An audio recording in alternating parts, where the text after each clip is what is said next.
지난해 4월 여느 때와 같이 길고양이들의 밥을 챙겨주던 집 앞마당에 어미를 잃은 아기 고양이 남매가 드나들기 시작했다. 5월 밥만 먹고 도망을 가기 바빴던 아기 고양이들이 마당에서 놀기 시작했다. 여전히 경계심은 많았지만 멀리서나마 장난감으로 놀아줄 수 있게 되었다. 나는 아이들에게 모카와 치즈라는 이름을 붙여주었다.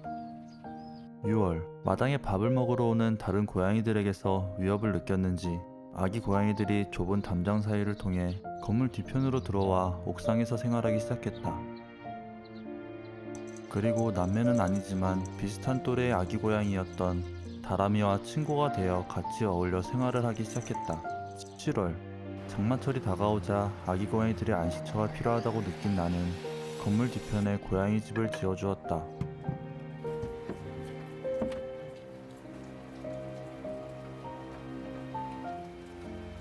처음에는 새로 생긴 집이 어색한지 비를 홀딱 맞고서야 집으로 들어와 몸을 말리던 아이들은 시간이 지나자 조금씩 새로운 안식처에 적응을 하기 시작했다.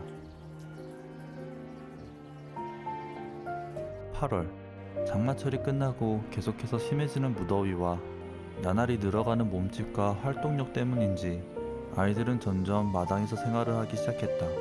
더 이상 건물 뒤편에 있는 집이 의미가 없다고 느낀 나는 바람이 잘 드는 마당 한켠에 집을 다시 지어주었다.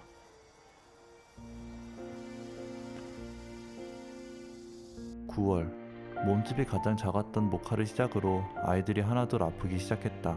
동물병원으로 데려가 검사를 하였지만 다행히 전염병은 아니었고 간단한 주사 처방으로 모카와 치즈는 몸이 금방 회복되었다.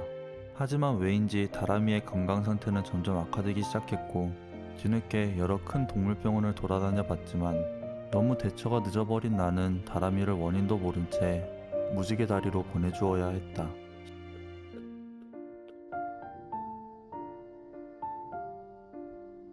10월 다람이를 잃고 아이들의 건강 상태가 우려되었던 나는 직접 예방접종도 해주고 건강 상태를 주기적으로 체크하기 시작했다.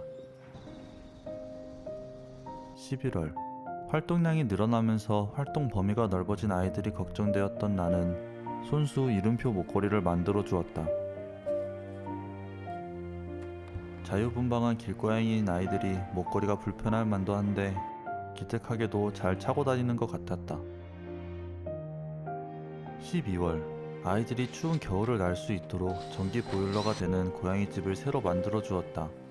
아이들도 이전의 집이 너무 추웠는지 곧잘 새로운 집에 들어가 생활을 하기 시작했다. 하지만 얼마 후면 취업 준비를 위해 독립을 해야 하는 나는 아이들이 이런 겨울을 몇 해 더 견딜 수 있을지 눈에 밟혔다. 정이 너무 들어버렸지만 그저 정만으로 한 생명을 책임질 수 없다는 걸 너무 잘 알고 또 뼈저리게 느꼈기 때문에 독립을 준비하는 것보다 나를 더 고민에 빠지게 했다. 그리고 해가 지나 1월 우리는 결국 가족이 되었다. 넓은 마당을 뛰놀던 아이들이 적응을 못해서 힘들어하진 않을까 걱정했지만 그런 우려와는 달리 따뜻한 실내에서의 생활이 훨씬 더 편안해 보였다. 마치 집고양이가 될 걸 준비라도 했다는 듯이 화장실도 바로 가리고 같이 침대에서 잠이 들었다. 인연이라는 게 참 묘한 것 같다. 처음 아이들을 발견하고 밥을 줄 때에도 아이들의 집을 지어줄 때에도 다람이를 떠나보냈을 때에도 심지어 한 달 전만 해도 우리가 가족이 될 거라고는 생각지도 못했다. 그건 이 아이들도 마찬가지였을 것이다.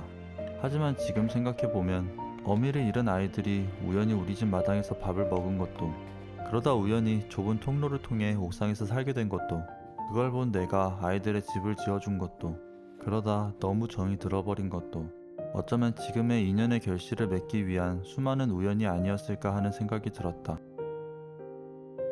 이제 아침마다 마당을 나서며 아이들의 이름을 부르며 찾아다니지 않아도 아이들이 내 곁에 있었다. 이렇게 우리는 가족이 되었다.